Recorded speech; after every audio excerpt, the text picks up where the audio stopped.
नमो भगवते वासुदेवाय। हरे कृष्णा। मैं नीलम आप सभी का आपके अपने चैनल प्रभु भक्ति संगीत में हार्दिक स्वागत करती हूँ। आप सभी को जया एकादशी की हार्दिक शुभकामनाएं। आज एकादशी का व्रत है, तो आज की वीडियो में हम एकादशी व्रत के बारे में कथा और 11 माता की कथा का श्रवण करेंगे। माघ मास के शुक्ल पक्ष की एकादशी तिथि को जया एकादशी के नाम से जाना जाता है। इस एकादशी का पुराणों में भी बड़ा महत्व बताया गया है। धार्मिक ग्रंथों में वर्णन मिलता है कि व्यक्ति को मृत्यु के बाद अपने पाप कर्मों के अनुसार भूत और प्रेत की योनि में भी जाना पड़ता है और जया एकादशी का व्रत इसी प्रकार की योनि से मुक्ति दिलाने वाला कहा जाता है। कहते हैं अगर जया एकादशी का व्रत आप पूरे विधि विधान से करते हैं तो भगवान विष्णु की कृपा सदैव आप पर बनी रहती है, साथ ही सभी पापों से मुक्ति भी मिल जाती है। जया एकादशी का व्रत रखने वाले भक्तों को सुबह सबसे पहले स्नान के बाद घर में मंदिर में दीपक जलाना चाहिए, भगवान विष्णु का आवाहन करना चाहिए। इससे भगवान विष्णु प्रसन्न होकर अपने भक्तों पर कृपा करते हैं। जया एकादशी के दिन भगवान विष्णु के साथ माता लक्ष्मी जी की पूजा करनी चाहिए। मान्यता है ऐसा करने से जीवन में सुख समृद्धि आती है और भगवान विष्णु की कृपा से घर में कभी धन धान्य की कमी नहीं होती। जया एकादशी के दिन जगत पालनहार श्री विष्णु को प्रसन्न करने के लिए पीले वस्त्र, पीले फूल, पीले रंग के फलों की माला, मिठाई, पीले फल आदि अर्पित करने चाहिए। कहते हैं कि पीपल के वृक्ष में भगवान श्री विष्णु का वास होता है, इसलिए इस दिन पीपल के वृक्ष की पूजा भी अवश्य करनी चाहिए। जया एकादशी के दिन किसी मंदिर में स्थित पीपल के वृक्ष को जल अर्पित करने के बाद घी का एक दीपक जलाना चाहिए और परिक्रमा करनी चाहिए। एकादशी के दिन तामसिक भोजन भी नहीं करना चाहिए। इस दिन केवल एक बार भोजन कर सकते हैं और वह भी फलाहार ही होना चाहिए। इस दिन चावल खाने से बचना चाहिए। पूजा करने के बाद गाय को चारा खिलाना चाहिए और जरूरतमंदों को कुछ दान करना चाहिए। अगर संभव हो सके तो इस दिन उपवास रखना चाहिए और अगले दिन द्वादशी तिथि को शुभ मुहूर्त में अपना उपवास खोलना चाहिए, अर्थात पारण करना चाहिए। कोई भी व्रत हो तो बिना कथा के अधूरा माना जाता है। तो आप सभी को सुनाते हैं जया एकादशी की संपूर्ण व्रत कथा। माघ मास के कृष्ण पक्ष की षटतिला एकादशी के महात्म को सुनने के बाद समय आने पर धर्मराज युधिष्ठिर ने भगवान श्री कृष्ण से कहा, भगवान अब आप कृपा कर मुझे माघ माह के शुक्ल पक्ष की एकादशी के संबंध में विस्तार पूर्वक बताइए। शुक्ल पक्ष की एकादशी में किस देवता का पूजन करना चाहिए, इस एकादशी के व्रत की क्या कथा है, उसको करने से किस फल की प्राप्ति होती है। तब भगवान श्री कृष्ण ने कहा, हे राजन, माघ माह के शुक्ल पक्ष की एकादशी को जया एकादशी कहते हैं। इस एकादशी के उपवास से मनुष्य प्रेत, भूत, प्रेत, पिशाच आदि की योनि से छूट जाता है। अतः इस एकादशी के उपवास को विधि अनुसार करना चाहिए। अब तुमसे जया एकादशी व्रत की कथा कहता हूँ, ध्यान पूर्वक श्रवण करो। एक बार देवताओं के राजा इंद्रनंदन वन में भ्रमण कर रहे थे। चारों तरफ किसी उत्सव का सा माहौल था। गंधर्व गा रहे थे, गंधर्व कन्याएं नृत्य कर रही थी। वहीं पुष्पति नामक गंधर्व कन्या ने मालवे नामक गंधर्व को देखा और उस पर आसक्त होकर अपने हाव भाव से उसे रिझाने का प्रयास करने लगी। मालवे कन्या पर आसक्त होकर अपने गायन का सुरताल भूल गया, जिससे संगीत की लय टूट गई और संगीत का सारा आनंद बिगड़ गया। सभा में उपस्थित सभी देवगणों को बहुत बुरा लगा।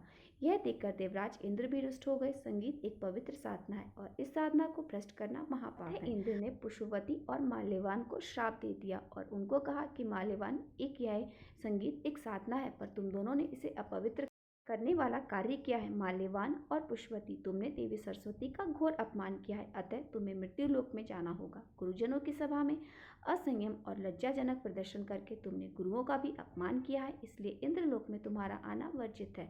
अब तुम अदम पिशाच बनकर, दोनों पिशाच पिशाचिनी बनकर अपना जीवन व्यतीत करोगे। अतसंयुक्त वे दोनों अत्यंत दुखी हो गए जब उन्होंने ये श्राप सुना और फिर हिमालय पर्वत पर पिशाच योनि में दुखपूर्वक जीवन यापन करने लगे। उन्हें गंध, रस, स्पर्श आदि का तनिक भी बोध नहीं होता था। वहीं उन्हें असहनीय दुख भी सहने पड़े। रात दिन उन्हें एक क्षण के लिए भी नींद नहीं आती थी।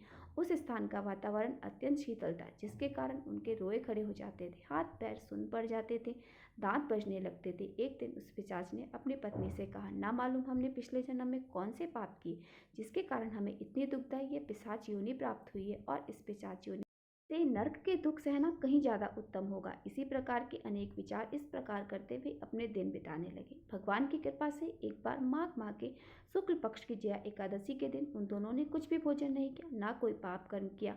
उस दिन मात्र फल फूल खाकर दिन बिताया और महान दुख के साथ पीपल के वृक्ष के नीचे विश्राम करने लगे। उस दिन सूर्य भगवान अस्ताचल को जा रहे थे। वह रात उन दोनों के लिए एक दूसरे से सटकर बड़ी कठिन से काटी। अगले दिन प्रातः काल होते ही प्रभु की कृपा से उनकी पिशाच योनि से मुक्ति हो गई और पुनः अपनी अत्यंत सुंदर अप्सरा और गंधर्व की देह धारण कर तथा सुंदर वस्त्रों और आभूषणों से अलंकृत होकर दोनों स्वर्गलोक को चले गए। उस समय आकाश में देवगण तथा गंधर्व उनकी स्तुति करने लगे। फिर नागलोक में जाकर इन दोनों ने देवेंद्र को दंडवत किया। देवेंद्र को भी उनके रूप में देखकर महान आश्चर्य हुआ। फिर उन्होंने पूछा कि तुम्हें पिशाच योनि से किस प्रकार मुक्ति मिली, उसका पूरा वृतांत सुनाओ। देवराज इंद्र की बात सुनकर माल्यवान ने कहा, देवताओं के राजा इंद्र श्री हरि की कृपा तथा जया एकादशी के व्रत के पुण्य से हमें इस पिशाच योनि से मुक्ति मिली है। तब देवराज इंद्र ने कहा, हे माल्यवान, पिशाच योनि को छोड़कर पवित्र हो गए हो अब तुम, इसलिए हम लोगों के लिए भी वंदनीय हो गए हो, क्योंकि शिव भक्त और विष्णु भक्त हम देवताओं की वंदना करने योग्य है। अतः आप दोनों धन्य हैं। अब आप प्रसन्नतापूर्वक देवलोक में निवास कर सकते हैं। कथा को विश्राम देते हुए श्री कृष्ण धर्मराज युधिष्ठिर से कहते हैं, हे राजन, इस जया एकादशी के उपवास से कुयोनि से सहज ही मुक्ति मिल जाती है और मनुष्य इस एकादशी का व्रत कर ले तो मानो उसके सभी पाप, तप, याग, दान ग्रहण कर लिए। जो मनुष्य श्रद्धापूर्वक इस एकादशी का व्रत करता है वे अवश्य ही सहस्त्र वर्ष तक स्वर्ग में वास करता है। संगीत देवी सरस्वती का एक अलौकिक वरदान है, एक साधना है, एक विद्या है। इसमें पवित्रता अत्यंत आवश्यक है। फिर जिस सभा में अपने से बड़े गुरुजन आदि उपस्थित हो वहाँ प्राणी को संयम और मर्यादा बना के रखनी चाहिए ताकि गुरुजनों का अपमान न हो, उनका सम्मान बना रहे और गुरुजनों का अपमान करने वाला मनुष्य तो घोर नरक का भागी बनता है। इस प्रकार धर्मराज युधिष्ठिर को जया एकादशी व्रत की दिव्य कथा सुनाकर भगवान श्री कृष्ण वहीं अंतर ध्यान हो गए। यह थी जया एकादशी की व्रत कथा। सभी मिलकर बोलिए, श्री कृष्ण भगवान की जय हो, श्री विष्णु भगवान की जय हो। अब सुनाते हैं एकादशी अर्थात ग्यारस माता की कथा। एक बार एक राज्य का बहुत ही बुद्धिमान और बलशाली राजा था। राजा हमेशा अपनी प्रजा का अच्छे से ध्यान रखता था। प्रजा भी राजा को बहुत प्रेम करती थी। राजा की दो बेटियां थीं। राजा अपनी बेटियों से बहुत स्नेह करता था। राजा की छोटी बेटी देखने में बहुत सुंदर और आकर्षित थी। राजा की बड़ी बेटी छोटी बेटी के मुकाबले थोड़ी कम सुंदर थी। राजा की छोटी बेटी माता की पूजा किया करती थी और सभी लोग राजा की छोटी बेटी से बहुत प्रेम करते थे, उसकी प्रशंसा किया करते थे। राजा भी अपनी छोटी बेटी को बड़ी बेटी से अधिक प्रेम करता था, जिसके कारण राजा की बड़ी बेटी को अपनी ही छोटी बहन से बहुत नफरत होने लगी। धीरे धीरे समय बीतता गया। दोनों राजकुमारी बड़ी हुई। जब पड़ोस के राज्य में रहने लगा और वहां पर एक राजकुमार का बड़ी बेटी के लिए रिश्ता लेकर आया, लेकिन जैसे ही उस राजकुमार की दृष्टि छोटी बेटी पर पड़ी तो वह राजकुमार राजा की छोटी बेटी पर आकर्षित हो गया और छोटी बेटी से पहले ही नजर में प्रेम करने लगा। उस राजकुमार ने अब राजा की बड़ी बेटी के साथ विवाह करने से मना कर दिया। उसने राजा से कहा कि महाराज, मैं तो आपकी छोटी बेटी से विवाह करना चाहता हूँ। यह सब देखकर तो राजा की बड़ी बेटी अपनी छोटी बहन से बहुत अधिक क्रोधित हो गई और राजा की बड़ी बेटी ने अपनी छोटी बहन को अपना सबसे बड़ा शत्रु मान लिया। राजा की बड़ी बेटी ने अपनी छोटी बहन से बदला लेने का निर्णय किया तो राजा की बेटी ने छोटी बहन को जान से मारने का ही उपाय सोचा। अब बड़ी बेटी ने छोटी बहन को मारने के लिए सबसे पहले एक लड्डू में जहर मिलाकर अपनी छोटी बहन को खाने को दिया। छोटी बहन बहुत भोली भाली थी, उसे अपनी बड़ी बहन के षड्यंत्र के बारे में कुछ पता नहीं था। उसने वह लड्डू खा लिया, लेकिन आश्चर्य कि छोटी बहन को लड्डू खाने के बाद भी कुछ नहीं हुआ। तो बड़ी बहन ये सब देखकर बहुत आश्चर्यचकित रह गई, लेकिन अब भी बड़ी बहन ने हार नहीं मानी। तब एक रात उसकी छोटी बहन कमरे में सो रही थी। उसने एक मटके में सांप रखकर उसके कमरे में छोड़ दिया, लेकिन सांप भी छोटी बहन का कुछ नहीं बिगाड़ पाया। जिसके बाद बड़ी बहन ने अपनी छोटी बहन से कहा कि चलो बहन, हम लोग कुएं से पानी भर कर लाते हैं। छोटी बहन के लिए तैयार हो गई जाने के लिए। तब पानी भरने के बहाने बड़ी बहन ने उसे कुएं के पास ले गई और कुएं में धक्का दे दिया, लेकिन तब भी छोटी बहन को कुछ नहीं हुआ, क्योंकि हर बार ग्यारस माता उसकी रक्षा कर लेती थी। और उधर बड़ी बहन अपने सारे प्रयास के बाद लगातार असफल हो रही थी, जिस कारण वह और अधिक क्रोधित हो गई। फिर उसने अपनी छोटी बहन के पास जाकर उससे प्रश्न किया कि मेरी छोटी बहन, क्या तुमको पता है कि भगवान ने सबकी मृत्यु एक निश्चित समय पर लिखी है और कैसे तुम्हारी यह मृत्यु होगी, क्या तुम जानती हो? तब छोटी बहन ने अपनी बड़ी बहन को बताया, हाँ दीदी, बाकियों का तो नहीं बता सकती, लेकिन मैं जानती हूँ मेरी मृत्यु कैसे होगी। छोटी बहन ने ये सारी बातें सुनकर अब तो बड़ी बहन मन ही मन बड़ी प्रसन्न होने लगी। तब उसने छोटी बहन से कहा कि बहन, तब मुझे बताओ कि तुम्हारी मृत्यु का राज क्या है। तब छोटी बहन ने बड़ी बहन से कहा, दीदी, मेरी मृत्यु तो एक तोते में है। जो तोते के गले में एक हार है, उससे ही मेरी मृत्यु होगी। जब भी कोई भी व्यक्ति तोते को मारकर उस हार को अपने गले में पहन लेगा तो मैं मूर्छित हो जाऊंगी, और जैसे ही उस हार को अपने गले से उतार दोगे तो मैं वापस जीवित हो जाऊंगी। अपनी छोटी बहन की मृत्यु का राज जानकर अब तो बड़ी बहन बड़ी खुश हुई और उसने छोटी बहन को मारने के लिए उस पालतू तोते को ढूंढना शुरू कर दिया उधर छोटी बहन को इस बात का अभ्यास हो गया था कि कोई तो है जो उसकी जान लेना चाहता है, जिसके लिए एक रात वो अपने पिताजी के पास गई और उसने अपने पिताजी से कहा कि पिताजी, मेरी मृत्यु के बाद आप मुझे जलाइएगा मत, आप मुझे अपनी पुरानी हवेली में एक पलंग पर लिटाकर छोड़ दीजिएगा। अपनी छोटी बेटी की बात सुनकर राजा बड़ा आश्चर्यचकित हो गया, लेकिन राजा ने अपनी छोटी बेटी से पूछा कि तुम ये क्या कह रही हो। तब राजा की छोटी बेटी ने बताया कि पिताजी, समय किसी के लिए नहीं रुकता, क्या पता कब किसको क्या हो जाए, इसका क्या किसी को कुछ नहीं पता। तब राजा ने उससे कहा कि तुम ऐसी बातें क्यों करती हो, 2-3 दिन बाद तुम्हारा विवाह होना है। लेकिन छोटी बेटी ने अपने पिताजी को ऐसा ही करने पर मजबूर कर दिया और उनसे वचन भी ले लिया। तब राजा ने अपनी छोटी बेटी की बात स्वीकार कर ली और फिर समय बीत आने पर 2-3 दिन के बाद जब विवाह का समय आया, तब राजकुमार बारात लेकर राजा के घर के बाहर आया। राजकुमार और राजा की छोटी बेटी के विवाह की रस्में शुरू हो गई। इधर जैसे ही राजा की छोटी बेटी राजकुमार के साथ फेरे लेने के लिए तैयार हुई, उसकी बड़ी बहन अपनी छोटी बहन के कमरे में जाकर उसके तोते को पकड़ लेती है और उसे जान से मार देती है। तोते के गले में जो हार था उसको अपने गले में पहन लिया। उधर जैसे ही बड़ी बहन ने उस हार को अपने गले में पहना, तो छोटी बहन, जो केवल 3 फेरे ही ले पाती है, वही बीच में रास्ते में गिरकर बेहोश हो गई। जिसके बाद राजा ने बड़े हकीम वैद्य को बुलाया और अपनी छोटी बेटी का इलाज करने के लिए कहा। राजा की बात सुनकर जब वैद्य ने छोटी बेटी को देखा तो राजा को बताया, महाराज, आपकी बेटी ना तो जीवित है और ना ही मरी हुई है। ऐसा तो मैंने पहली बार देख रहा हूँ। राजा ने वैद्य और हकीम की बात मान को बाहर बताने से मना कर दिया। ये बात किसी को बाहर बताई तो हम तुमको फांसी पर लटका देंगे। राजा ने अब अपनी छोटी बेटी को पुराने महल में ले जाकर एक पलंग पर लिटा दिया और फिर वहां पर कुछ सैनिकों को तैनात कर दिया। इसके बाद राजा वापस अपने महल में आ गए। इधर राजा की बड़ी बेटी अपने पिताजी के पास आई और कहने लगी, पिताजी, अगर ये विवाह संपन्न नहीं हुआ तो आपकी इज्जत का क्या होगा, जरा सोचिए। अगर आप कहें तो मैं आपकी इज्जत बचाने के लिए इस राजकुमार से विवाह के लिए तैयार हूँ। राजा अपनी बड़ी बेटी के षड्यंत्र के बारे में कुछ भी नहीं जानता था। उसने अपनी बड़ी बेटी की बात मान ली और तब राजा ने अपनी बड़ी बेटी को छोटे बेटी के कपड़े, आभूषण आदि पहनाकर मंडप में भेज दिया, ताकि किसी को इस बात का पता न चले कि विवाह छोटी बेटी के साथ नहीं बल्कि बड़ी बेटी के साथ हुआ है। उसके बाद में लेकिन राजकुमार जान गया था कि यह राजा की छोटी बेटी नहीं है, बल्कि यह राजा की बड़ी बेटी है। अब राजकुमार ने राजा की बड़ी बेटी से विवाह करने से मना कर दिया। तब सभी लोगों ने राजकुमार को मजबूर करके राजा की बड़ी बेटी से बचे हुए फेरों को संपन्न करा दिया और फिर विवाह संपन्न हो गया। जिसके बाद राजकुमार राजा की बड़ी बेटी को अपने महल ले गया। विवाह होने के बाद राजकुमार उससे ना तो बातें करता, ना उसे पसंद करता, ना ही उसके आस पास जाता था। राजकुमार ने तो यह भी फैसला कर लिया था कि चाहे कुछ भी हो जाए, वह अपनी प्रेमिका को ढूंढ कर रहेगा और जानकर रहेगा कि उसके साथ क्या हुआ। फिर एक दिन राजकुमार अपने घोड़े पर सवार होकर राजा के पुराने महल के पास पहुंच गया, जहां पर उसने कुछ सैनिकों को देखा। महल के पास पहुंचकर राजकुमार ने जब महल को ध्यान से देखा तो वो समझ लिया कि यह तो हमारे ससुर जी का ही महल है। तब राजकुमार ने सैनिकों से पूछा कि तुम लोग यहाँ क्या कर रहे हो और इस महल के अंदर उस पलंग पर कौन लेटा है। जिसके बाद राजा के सैनिकों ने बताया कि यहाँ पर राजा की छोटी बेटी लेटी है। यह सुनकर राजकुमार तो बहुत प्रसन्न हुआ और वह तुरंत अपनी प्रेमिका के पास पहुंच गया, उसकी सेवा करने लगा। जैसे ही रात हुई, राजा की छोटी बेटी उठकर खड़ी हो गई।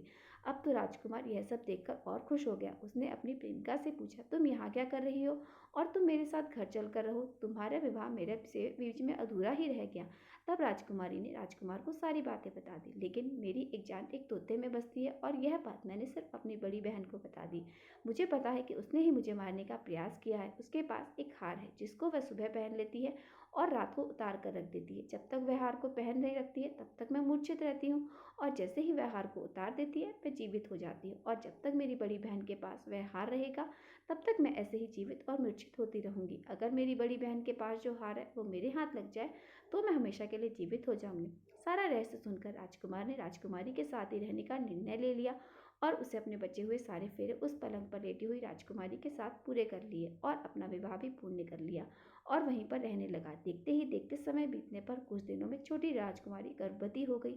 एक दिन राजकुमार को किसी काम से बाहर जाना पड़ा। तब राजकुमारी के पेट में बहुत तेज से दर्द उठा। इसके बाद उसको एकादशी माता का आवाहन किया उसने, जिसके बाद वहां पर माता प्रकट हुई और उन्होंने उसका प्रसव कराकर उसे प्रसव पीड़ा से मुक्ति दिलाकर एक पुत्र की प्राप्ति करवाई। और वहीं पर अचानक से तभी राजकुमार भी आ गया। राजकुमार ने ग्यारस माता को देखा तो वह आश्चर्यचकित हो गया और उसने तुरंत ग्यारस माता को प्रणाम किया। ग्यारस माता ने राजकुमार से कहा कि जब तुम्हारा पुत्र 5 वर्ष का हो जाए तब तुम अपनी पत्नी का हार इसके गले में डाल देना।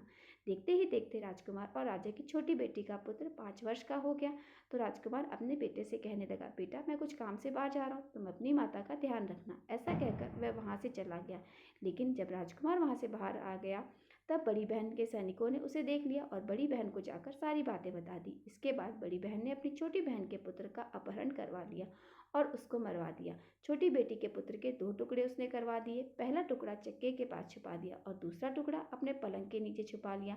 लेकिन ग्यारस माता अपने भक्तों को कभी कष्ट में नहीं देख सकती, तो वह अपने भक्त का दुख दूर करने के लिए एक भिखारन का रूप धरकर बड़ी बहन के पास गई, जिसके बाद वहां पर भिक्षा मांगने लगी। तो बड़ी बहन ने अपने नौकरों से कहा कि जाकर भिक्षा दे दो। लेकिन जैसे ही ग्यारस माता को भिक्षा देने के लिए आए तो माता ने उन्हें मना कर दिया। कहने लगे, नहीं, मैं तो तुम्हारी महारानी से ही भिक्षा लूंगी। जिसके बाद बड़ी बहन खुद आकर ग्यारस माता को भिक्षा देने लगी। तब माता एक बिल्ली का रूप धरकर उसके कमरे में चली गई और वहां पर छोटी बेटी के पुत्र के दोनों टुकड़ों को उन्होंने आपस में जोड़ दिया। टुकड़े जोड़ते ही वो राजकुमार वापस जीवित हो गया। तब ग्यारस माता उस नन्हे बालक को वापस लेकर आ गई। अब तक ग्यारस माता ने राजकुमार को सारा रहस्य समझा दिया था। अब राजकुमार अपने बेटे को लेकर बड़ी राजकुमारी के पास गया और कहने लगा कि अगर तुम इसका अच्छे से ध्यान रखोगी तभी मैं तुमसे बात करूंगा। अब वह नन्हा बालक बड़ी राजकुमारी के पास रहने लगा। एक दिन राजकुमार अपने बच्चे से कहने लगा, बेटा, आज तुम अपनी माँ से उनके गले का हार मांग लेना। और पिता की बात मानकर नन्हा राजकुमार अपनी माँ के पास गया और कहने लगा, माँ, मुझे तुम्हारा हार चाहिए। यह सुनकर बड़ी राजकुमारी पहले तो बहुत क्रोधित हुई, पर उसे याद आया कि राजकुमार ने कहा था कि अगर मैं इस बच्चे का ध्यान अच्छे से रखूंगा तो ही मुझसे बात करेंगे। जिस कारण उसने अपने गले का पहना हुआ हार उस बालक को दे दिया और बालक ने वो हार तुरंत ले जाकर पिता को दे दिया। तभी राजकुमार ने अपने बेटे को लेकर वो वहां से जाने लगा और पत्नी से कहने लगा कि मैं आज शाम को तुम्हारे साथ आकर खाना खाऊंगा। ऐसा कहकर वह अपने बेटे को लेकर वहां से चला गया। जिसके बाद वो सीधा राजा के पास गया और उन्हें सारी बातें सच सच बता दी। राजा अपनी बड़ी बेटी की सारी करतूतें सुनकर बहुत क्रोधित हुए। साथ ही उन्होंने अपनी ही परवरिश पर दोष भी लगाया और इसके अलावा राजकुमार को अपनी छोटी बेटी के साथ रहने के आदेश दे दिया। इस प्रकार ग्यारस माता की कृपा से राजकुमार और राजा छोटी बेटी अपने पुत्र के साथ सुखी पूर्वक रहने लगे। तो प्रेम से बोलिए एकादशी माता की जय हो। ये थी आज की दोनों कथाएं। उम्मीद करती हूँ आपको आज की कथा पसंद आई होगी। अगर कथा पसंद आई हो तो वीडियो को लाइक और मेरे साथ जुड़े रहने के लिए चैनल को सब्सक्राइब अवश्य करें।